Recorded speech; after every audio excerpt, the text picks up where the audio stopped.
¿Cómo determinar el reactivo limitante en una reacción? Habíamos ya descrito cómo se plantean las reacciones químicas, cómo se determina cuánto se va a producir a partir de los reactivos, cuánto se va a obtener de productos.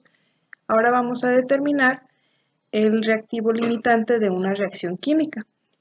Entonces, primero que nada tenemos que entender el concepto y van a tener acceso a esta presentación en la plataforma, pero igual el video de la clase también pueden acceder a él.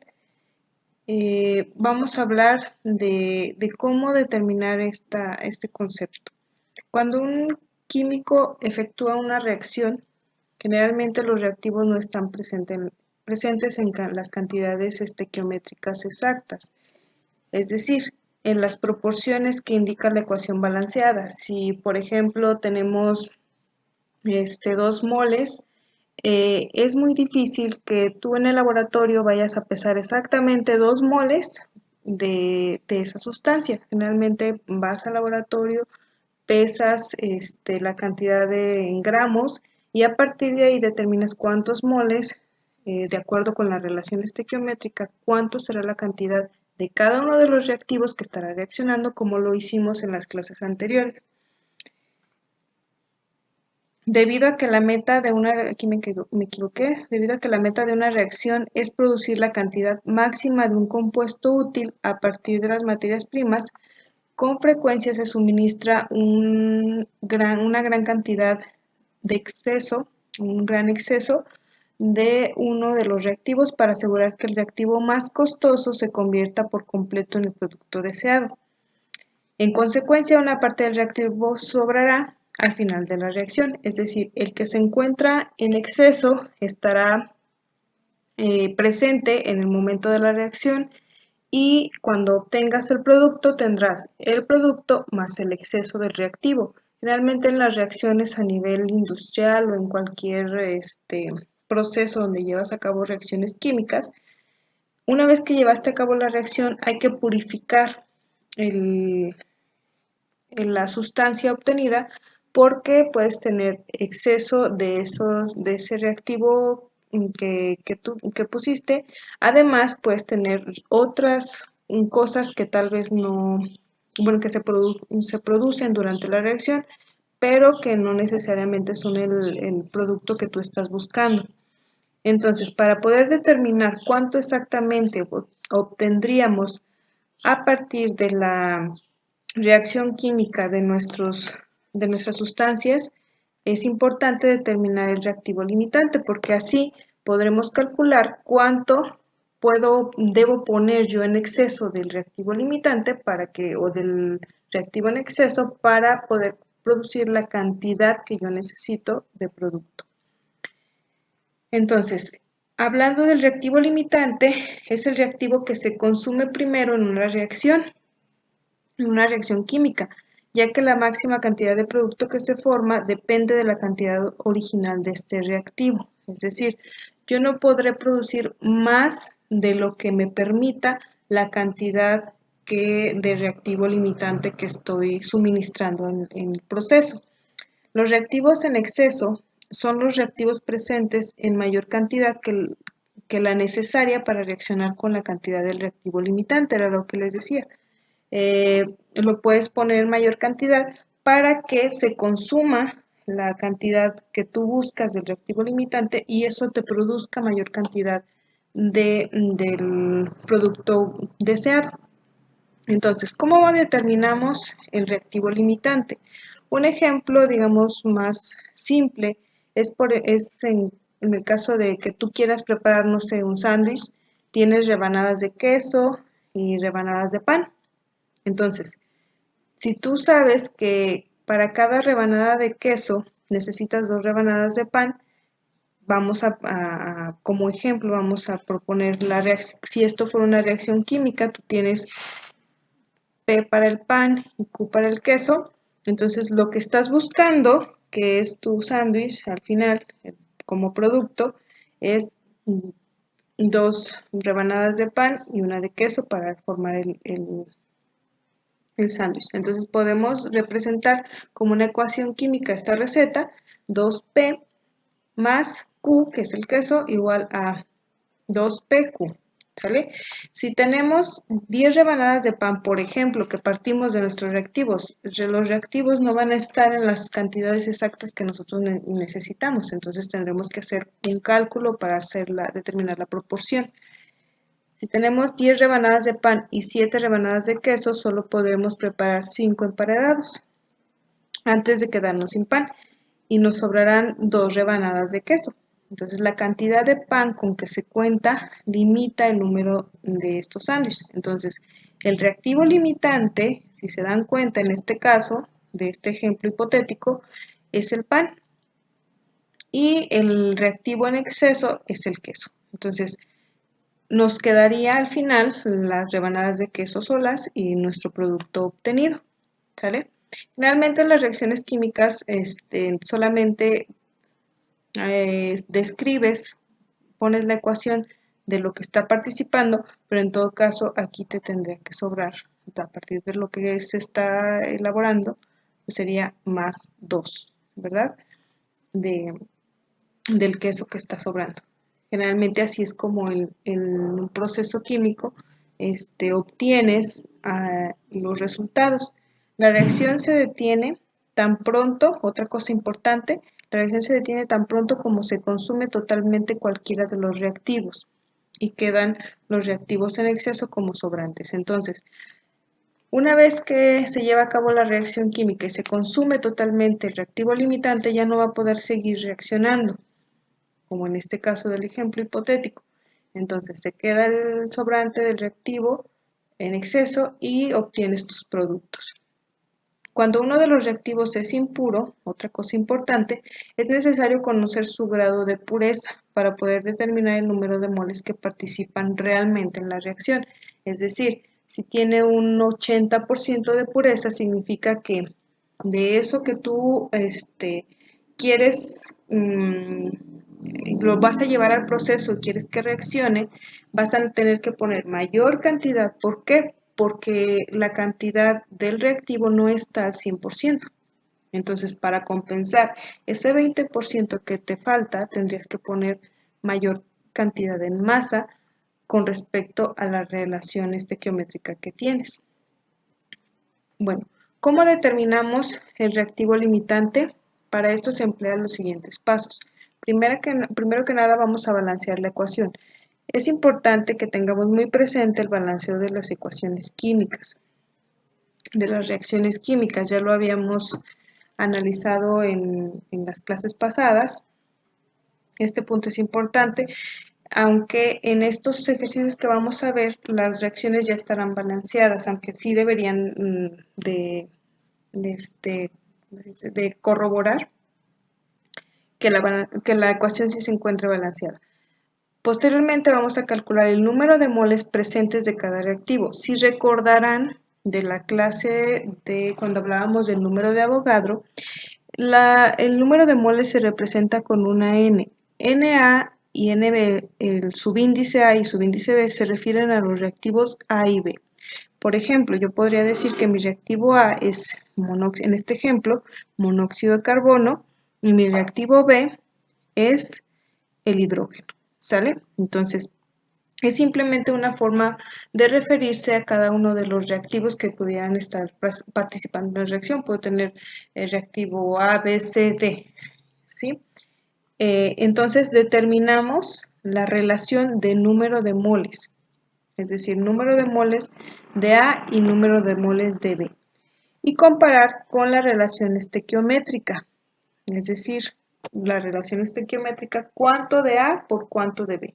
A entre B, la relación de A entre B, es decir, cuánto estoy poniendo de número de moles de A y números de moles de B. Esa es una forma de obtenerlo. Otra, que es la que va más común y la que más se utiliza y vamos a emplear aquí en este caso, es determinar la cantidad de de producto que se obtendría a partir de cada uno de los reactivos. Entonces, volviendo al tema de relaciones estequiométricas, ustedes tendrían que calcular por la cantidad que parto, por ejemplo, en esta reacción de monóxido de carbono más hidrógeno para producir metanol, cuánta cantidad a partir de monóxido me daría metanol, cuánta cantidad a partir de hidrógeno me daría metanol. Entonces, el que me dé menos cantidad de producto es el reactivo limitante y ahorita vamos a ver el ejemplo.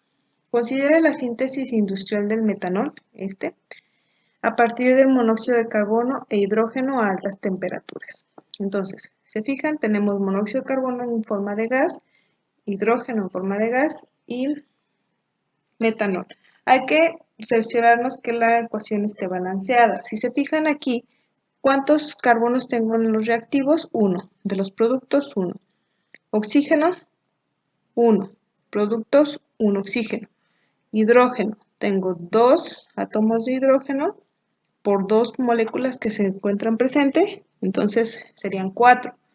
Se fijan, tengo 3 aquí, los que están unidos al carbono, y uno que está unido al oxígeno, entonces serían 4 de este lado. Está balanceada la ecuación.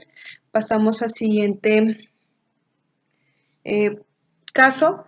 Suponga que en un inicio tenemos 4 moles de CO y 6 moles de hidrógeno. Ojo, si lo tuviéramos en cantidades de masa, en gramos, ustedes tendrían que determinar el número de moles que se encuentran presentes en cada uno de los reactivos, ¿sale? Entonces, eso se determina a partir del peso molecular, con la cantidad de masa, y aplicamos la formulita que ya conocemos, y entonces determinamos los moles. Aquí ya se los están dando directamente. Entonces, parto de 4 moles de CO y 6 moles de hidrógeno. Como pueden ver en esta figura, que está aquí al lado derecho, al inicio de la reacción se encuentran los reactivos dispersos, cada uno por su lado, se somete a un proceso en el cual se eleva la temperatura con un catalizador. Entonces, una vez que se lleva a cabo este proceso, se transforma de estas sustancias dispersas a una nueva sustancia, que son los reactivos a los productos, ¿sale? Entonces, parto de esto de cantidad en moles. Una forma de determinar cuál de los dos reactantes, también así se les denominan los reactivos, es el reactivo limitante, es calcular el número de moles de metanol obtenidos a partir de las cantidades iniciales de cada uno de estos, que era lo que les decía. Con base en esa definición podemos ver que solo el reactivo limitante producirá una cantidad menor de producto. Entonces, comenzamos primero con los moles de monóxido de carbono, ¿sale?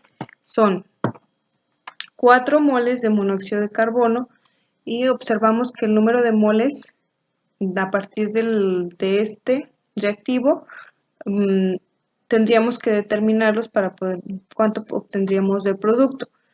Vamos a la relación estequiométrica. Yo te parto de 4 moles de monóxido, ¿sale? Entonces, 4 moles de monóxido en la relación estequiométrica me dice que por un mol de monóxido me va a dar un mol de metanol. Entonces, la relación es 1 a 1. Entonces, haciendo esta relación, obtengo 4 moles de metanol. Ahora lo voy a hacer para los moles de hidrógeno. Parto, aquí está mal, son 6 moles. Al iniciar con 6 moles, aquí debe de ser 6. Aquí está mal el libro, pero debe ser 6 porque incluso la división no da. Parto de 6 moles. Si se fijan, la relación estequiométrica me dice que por 2 moles de hidrógeno me da un mol de metanol. Entonces, 6 moles, aquí es un 6, y la relación es 1 a 2. Entonces, para un mol de metanol yo necesito 2 moles de hidrógeno. Entonces 6 entre 2 me da 3 moles de metanol. Si se fijan, el reactivo que me da menor cantidad es el hidrógeno. Por lo tanto, el hidrógeno es el reactivo limitante, ¿sale? Y el monóxido se encuentra en exceso. En un siguiente ejemplo vamos a analizar el caso de la urea. se prepara por la reacción de amoníaco con dióxido de carbono. Entonces parto de amoníaco y dióxido de carbono. La reacción se encuentra balanceada. Entonces yo necesito saber cómo, partiendo de cada uno de ellos, cuánto voy a obtener de la urea.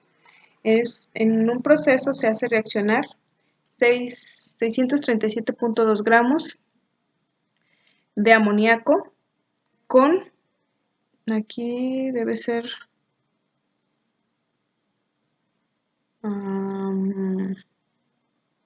142, no sé por qué está movido aquí, 142 o 1142, no, son 1142, perdón. 1142 gramos de CO2. ¿Cuál de los dos reactivos es el reactivo limitante? En el primer inciso. Segundo inciso, calcule la masa de urea que se formará. ¿Cuánto reactivo en exceso en gramos quedará sin reaccionar al finalizar la reacción? Entonces, hay que primero, a partir de esto, hacer el análisis que ya les comentaba. Aquí nos propone el libro una estrategia. El reactivo que produce menos moles de producto es el reactivo limitante, ya lo sabemos. ¿Cómo se calcula la cantidad de producto a partir de la cantidad de reactivo? Vamos a hacer la relación estequiométrica, lleve a cabo este cálculo con cada reactivo y después vamos a comparar los productos, los moles que estaríamos obteniendo. Entonces, ¿qué vamos a hacer? Primero, cada una de estas cantidades hay que transformarlas a moles, ¿sale? Entonces, vamos a transformar los gramos de amoníaco a moles, ¿sale? A moles de amoníaco y después a establecer la relación estequiométrica. Aquí lo hacen directamente, aunque ustedes lo pueden hacer por separado, primero determinar el número de moles, después del número de moles que ya conoces, entonces hasta establecer la relación estequiométrica. Pero eso ya dependerá de lo que se les facilite. Yo les recomendaría que lo hicieran por separado, aquí lo pone directamente, entonces parten de 637.2 gramos de amoníaco, el peso molecular del amoníaco es 17.03 gramos por mol. Entonces, establecemos esta relación y obtenemos el número de moles. Posteriormente, que yo ya a partir de aquí tengo el número de moles, voy una vez que tengo la reacción, yo sé que por 2 moles de amoníaco obtengo 1 mol de urea. Entonces, 2 moles de amoníaco, 1 mol de urea, y obtengo que son 18.71 moles de urea lo que obtendría a partir de esa cantidad de amoníaco. ¿Sale? En el siguiente caso, vamos a partir ahora del dióxido de carbono, perdón. Entonces tengo igualmente gramos, dióxido de carbono, los transformo a moles y de moles de dióxido de carbono a moles de amoníaco. ¿Sale? Entonces, partiría yo de estos gramos con el peso molecular, establezco la relación, obtengo los moles de CO2 y si se fijan de la reacción química, yo tengo que por 1 mol de CO2 obtengo 1 mol de urea. ¿Sale? Entonces la relación es 1 a 1 y obtengo al final que son 25.95 moles de urea lo que estaría obteniendo. Entonces, ¿cuál es mi reactivo limitante? Pues vamos a comparar. Si se fijan, yo obtengo menor cantidad a partir de el amoníaco. Entonces, el amoníaco es el reactivo limitante y el dióxido de carbono es el reactivo en exceso. Entonces, yo ya conozco los moles que estaría obteniendo por cada uno. Me dice, debemos determinar los moles producidos. Una vez obtenidos los moles producidos, yo voy a obtener los gramos. Necesito el peso molecular de la urea, es 60.06 gramos por mol, y simplemente, ¿qué es lo que tengo que hacer? Multiplicarlo directamente los moles a partir del reactivo limitante, ojo, es del reactivo limitante, multiplicarlo por el peso molecular y obtendría los gramos de urea que tendría a partir de esta reacción. Ahora, vamos a obtenerlos ahora a partir,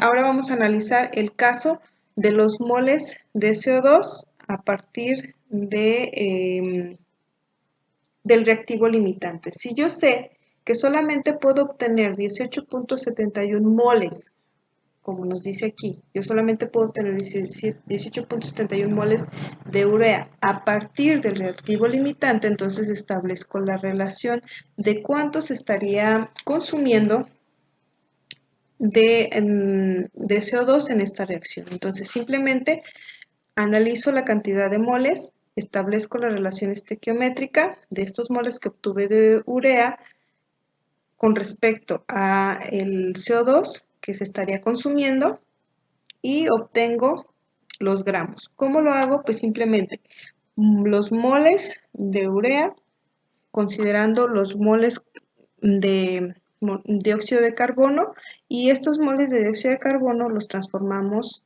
a gramos. Es decir, vamos a obtener únicamente lo que se está consumiendo, lo que realmente reaccionó, porque el resto no está reaccionando, ¿sale? Entonces, para determinar la cantidad que estaría en exceso, pues simplemente determinamos lo que reaccionó y se lo restamos a la cantidad de la cual partimos, que son 1142 gramos, menos lo que realmente se consumió de reactivos. Y lo que nos estaría sobrando o lo que no está reaccionando son 319 gramos, ¿sale? Únicamente utilizando las relaciones estequiométricas. Otro ejemplo que tenemos aquí es si reaccionan 18 gramos de aluminio con 120 gramos de ácido clorhídrico produciendo cloruro de aluminio, determine cuál es el reactivo limitante. ¿Sale? Entonces partimos primero de la reacción ya está aquí balanceada. Entonces, tenemos que transformar primero estos gramos a moles.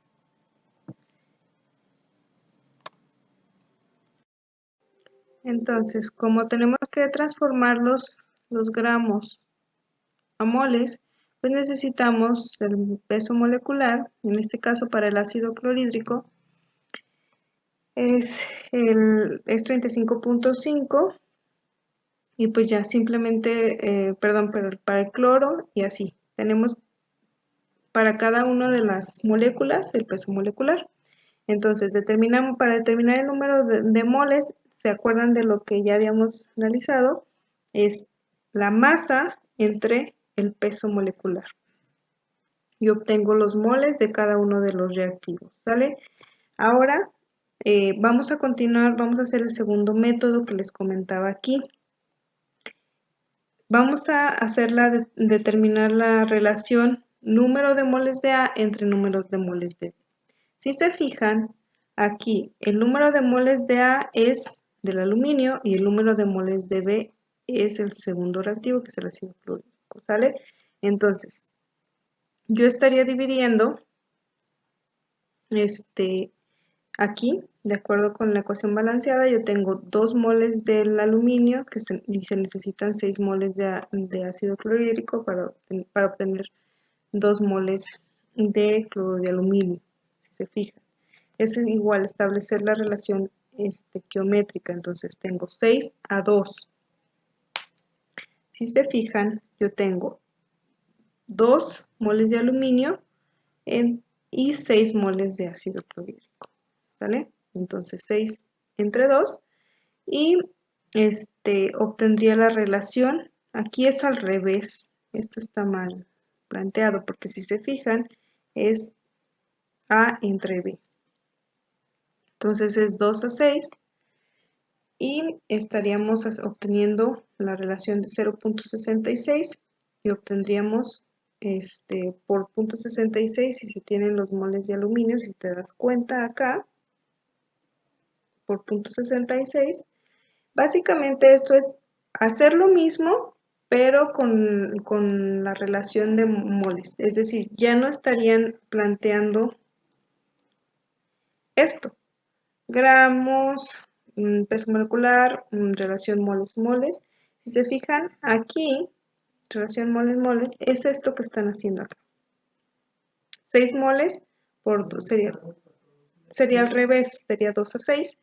Y así obtendríamos, multiplicado por el número de moles que estaríamos obteniendo aquí.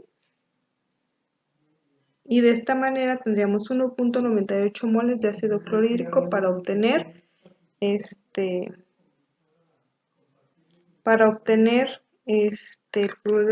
cloruro de aluminio. Igualmente para el segundo caso. Entonces, como disponemos de 0.66 moles de aluminio y 3.2 moles de ácido clorhídrico, entonces nuestro reactivo limitante, si se dan cuenta, es el aluminio, y el que se encuentra en exceso es el ácido clorhídrico.